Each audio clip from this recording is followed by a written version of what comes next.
Esta é a série Vencendo os Gigantes da Vida. Como vencer o medo? Como vencer aquele sentimento de fracasso?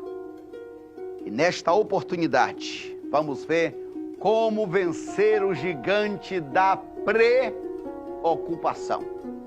O nome já está dizendo preocupação.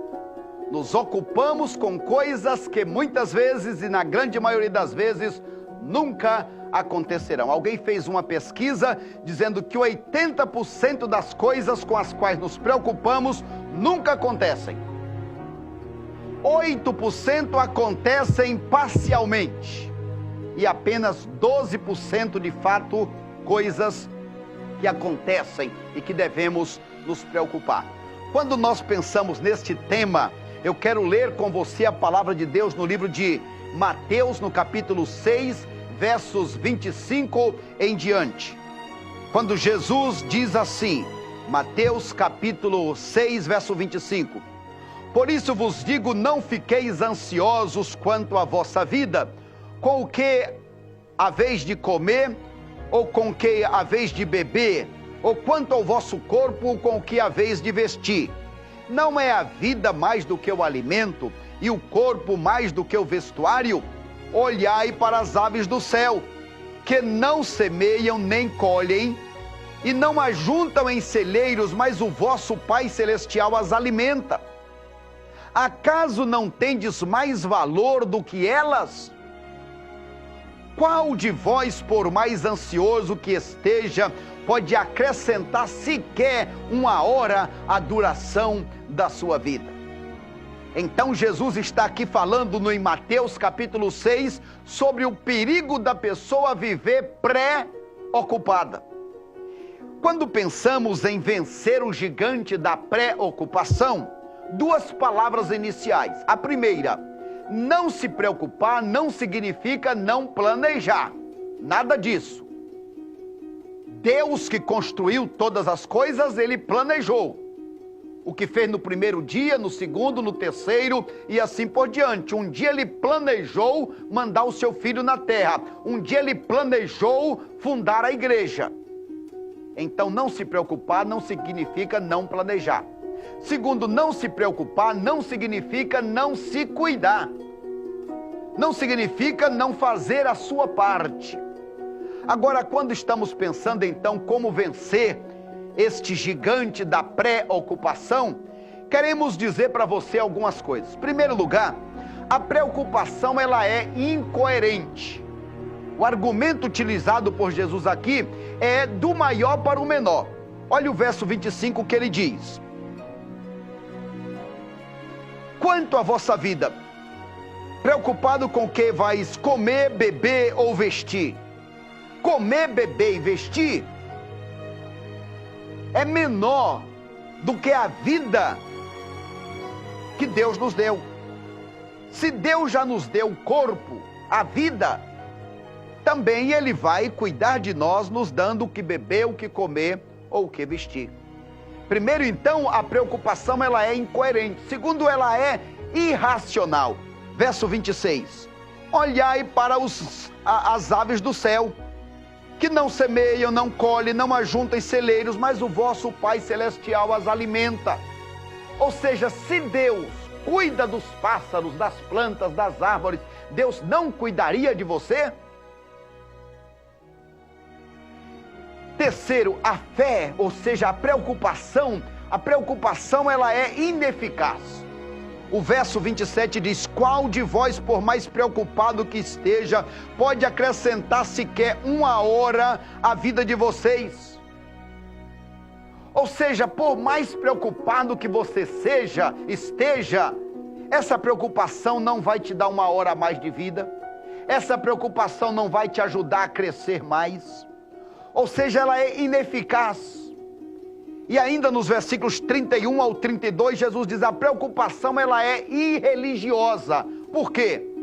Porque está dizendo no verso 31: Portanto, não vos inquieteis dizendo que comeremos, que beberemos ou com que nos vestiremos, pois os gentios se preocupam com todas estas coisas. E de fato, vosso Pai Celestial sabe que precisais de tudo isso. Ou seja, a preocupação é irreligiosa, no sentido de que você está deixando de crer na bondade, no amor bondoso de Deus. O Deus que te deu a vida, que te dá o ar para respirar, que te deu este corpo, a saúde, Ele também vai cuidar destas coisas. Portanto, quando pensamos em preocupação, ela primeiro é incoerente, é irreal, é ineficaz, é irreligiosa. Ou seja, ela é uma pré-ocupação. Você está se ocupando antes de uma situação chegar na sua vida. Agora, a nossa palavra aqui neste momento é: como vencer? Quais são as estratégias para vencer a pré-ocupação? Em primeiro lugar, defina as suas prioridades. O verso 33 vai dizer: buscai primeiro o reino de Deus e a sua justiça, e todas as demais coisas serão acrescentadas. Todos nós temos e devemos ter prioridades. Não precisa ser cristão para ter prioridades, basta existir. Você precisa ter uma escala de valores, o que é primeiro na minha vida. E meu amigo, a coisa mais importante da vida é fazer da coisa mais importante a coisa mais importante. Para aquilo que é importante, a gente sempre dá um jeito. O importante é quais são as minhas prioridades. A saúde é importante, a família é importante, o conforto, o emprego, os bens materiais são coisas importantes. Então todas as coisas são importantes, mas você precisa colocá-las como prioridade. Qual a prioridade da sua vida? É apenas o comer e beber? É apenas o trabalhar e trabalhar? Então você vai ficar sempre preocupado, sempre ansioso, sempre derrotado, porque a Bíblia diz: buscai primeiro o reino de Deus. As outras coisas que são importantes vão ser acrescentadas. Segundo, se você deseja vencer as preocupações, a sua prioridade deve ser o reino de Deus. Pense nas coisas de Deus e se despreocupe. Como diz a palavra, lançando sobre Ele toda a vossa ansiedade, porque Ele tem cuidado de vós. Ele, Deus, sabe o que é melhor para você. Ele é amoroso, Ele é fiel, Ele não faltará com você. Se você viver para Ele, Ele te dará tudo o que você precisa para ser uma pessoa feliz, para viver bem. Assim como os pais cuidam dos filhos, da mesma forma, nós devemos nos lembrar também de cuidar daqueles que precisam de nós. E devemos descansar, sabendo que o nosso Deus, Ele, antes da gente se preocupar, Ele já sabe que nós precisamos. Quando olhamos o versículo 34, não vos inquieteis, pois, pelo dia de amanhã, porque o dia de amanhã trará suas próprias preocupações. Basta cada dia o seu mal, basta cada dia o seu problema. Ou seja, não fique pensando na confusão de ontem. É interessante ver que Deus nos convida para viver o presente, não o passado.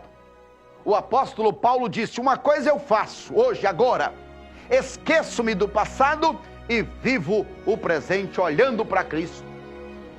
Veja só que Deus, quando se apresenta, Ele não diz assim: eu era ou eu serei. Ele diz: eu sou. Deus, eu sou. Eu sou o Deus de hoje, de ontem e de eternamente. Deus quer que você creia nele como alguém que cuida de você, alguém que se importa com você, alguém que te orienta, que te conduz no caminho certo. Existem pessoas que só vivem olhando para trás. Muitas vezes nos cansamos porque estamos apenas pensando nas ações erradas que cometemos. Gente que está arrependida, gente que está machucada muitas vezes com as brigas, com as mágoas, com as escolhas erradas.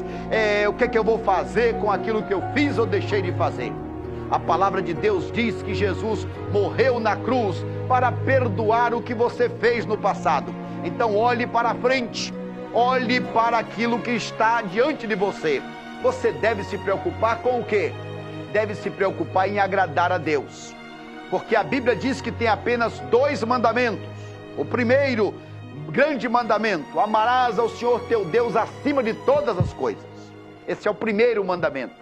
Quando você quebra esse primeiro mandamento e coloca as coisas, as preocupações, as ansiedades, as pessoas, o negócio, o comércio, qualquer coisa antes de Deus, você está cometendo o maior de todos os pecados. Sim, se amar a Deus sobre todas as coisas é o maior mandamento, quando você quebra o maior mandamento, você está cometendo o maior de todos os pecados. O maior de todos os pecados não é roubar, matar, fazer qualquer outra coisa. É não buscar a Deus. E porque não busca a Deus, aí a pessoa faz todas estas coisas erradas. Que Deus te ajude, Deus te abençoe a viver tranquilo, descansado e colocando nas mãos do Senhor a tua vida, porque Ele cuida, Ele protege. Lança sobre o Senhor a sua ansiedade. Faz o seu pedido conhecido de Deus e descansa. Espera no Senhor. Confia nele, que o mais tudo Ele fará. Que seja assim e Deus te abençoe.